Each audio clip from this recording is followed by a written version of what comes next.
সম্মানিত মুসলিম, আমি আপনাদের খেদমতে কিছু আয়াত এবং রাসূল করিম সাল্লাল্লাহু আলাইহি ওয়াসাল্লামের বর্ণিত হাদিস থেকে একটি হাদিস তেলাওয়াত করছি। এই আয়াত এবং হাদিসকে সম্পর্কিত রেখে আপনাদের খেদমতে কিছু পেশ করার চেষ্টা করব, যদি আল্লাহ তাআলা তৌফিক দান করেন ইনশাআল্লাহ। সম্মানিত বুজুর্গ, আল্লাহ তাআলা কোরআনুল কারীমে বলেন, ইয়া আইয়ুহাল্লাযীনা আমানুত্তাকুল্লাহ, ইয়া আইয়ুহাল্লাযীনা আমানুত্তাকুল্লাহ হাক্কা তুকাতিহি ওয়া লা তামুতুন্না ইল্লা ওয়া আনতুম মুসলিমুন। আল্লাহ তাআলা বলেন, ইয়া আইয়ুহাল্লাযীনা আমানু, হে ঈমানদারগণ, তোমরা আমাকে ভয় করো। আল্লাহ তাআলাকে ভয় করো। কেমন ভয় করো?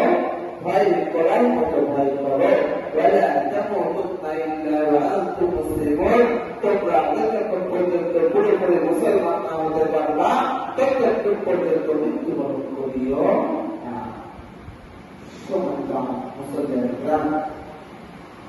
আল্লাহ তাআলা ইয়া আইয়ুহাল্লাযীনা আমানু এই ডাকটা দিয়েছেন কোরআনুল কারীমের মধ্যে। কোনে নববার আল্লাহ তাআলা এই ডাকটা দিয়েছেন, ইয়া আইয়ুহাল্লাযীনা আমানু, ইয়া আইয়ুহাল্লাযীনা আমানু। বারবার ডাকটা, এই ডাকটা হে ঈমানদারগণ বলে ডাক দিয়েছেন।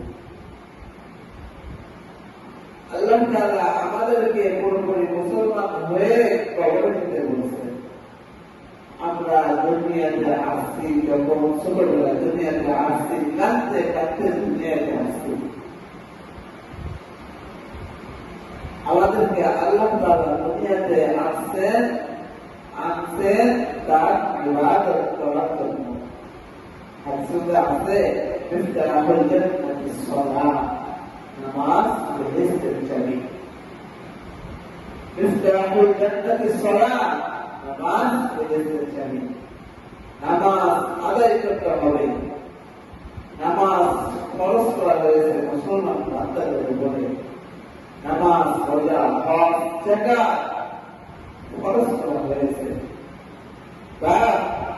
আমরা দুনিয়াতে আসছি আল্লাহ তাআলার ইবাদত করার জন্য, কিন্তু আমরা দুনিয়ার মায়ায় পড়ে, দুনিয়ার নেশা পড়ে, টাকা পয়সা নেশায় পড়ে আমরা আল্লাহ তাআলার ইবাদত করাকে ভুলে গেছি, আল্লাহ তাআলাকে ভুলে গেছি। সেজন্য আল্লাহ তাআলা বলছে, তোমরা আমাকে ভয় করো, ভয় করার মতো ভয় করো। ওয়ালা তামুতুন্না ইল্লা ওয়া আনতুম মুসলিমুন, তোমরা যতক্ষণ পর্যন্ত পুরোপুরি মুসলমান না হতে পারবা ততক্ষণ পর্যন্ত মৃত্যুবরণ করিও না। হায় হায় মুসলমান, আমরা নাফরমান বান্দা। আজকে তাকিয়ে দেখুন, ফিলিস্তিনের মুসলমান ভাই বোনেরা, ছোট বাচ্চারা, তারা ইসলামের জন্য জিহাদ করে জীবন দিয়ে দিয়েছে। কিন্তু আমরা বাংলাদেশের মানুষ ইসরায়েলি বর্ণ বয়কট করতে পারি না। আজকে ওই শিশু জিহাদ করতেছে, জীবন দিতেছে, সেখানে যদি আমি থাকতাম, আপনার ছেলে থাকতো, তাহলে কিরকম হইত? জিহাদি সওয়াব পাইতাম। হায় হায় মুসলমান, দুনিয়ার লোভে পড়ে, টাকা পয়সার লোভে পড়ে আজকে আমরা সেই ইসরায়েলের সহযোগিতা করতেছি। ইসরায়েলি বর্ণ বয়কট করতে পারতেছি না। প্রত্যেকটা দোকান, প্রত্যেকটা বাড়িতে ইসরায়েলি বর্ণ ব্যবহার করা হয়, সেগুলো বয়কট করতে পারতেছি না।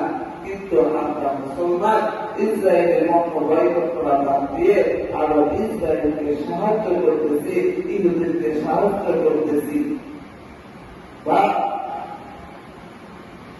হাত করে বলি, ইসরায়েল বন্ধ বয়কট করুন। 80 লাখ মানুষের জন্য 80 লাখ মানুষের জন্য যদি 300 কোটি মুসলমান এক হয়, তখন মনে হয় রওজা পাক থেকে খালিদ বিন ওয়ালিদ আবার তওবা নিয়ে হাতে উঠে আসুন।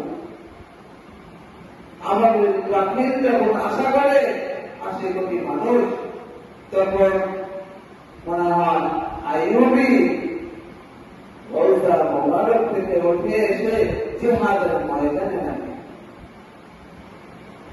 আজকে সেই খালিদ বিন ওয়ালিদের অনুসারী হয়ে আমরা জিহাদকে ভুলে গেছি, ইসরায়েলকে সাহায্য করতেছি। একদিন ভিডিওতে দেখলাম 2টা বাচ্চা রাস্তাতে হাঁটতেছে, তখন হঠাৎ করে কি যেন হয়ে তারা মারা গেল। 2টা ফুটের বাচ্চা।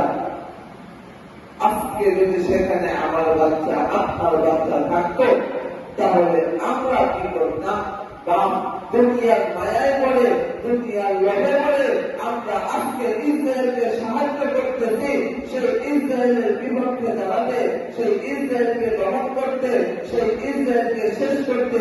আজকে আমরা ইসরায়েল পণ্য বয়কট করব, বয়কট করব, বয়কট করব।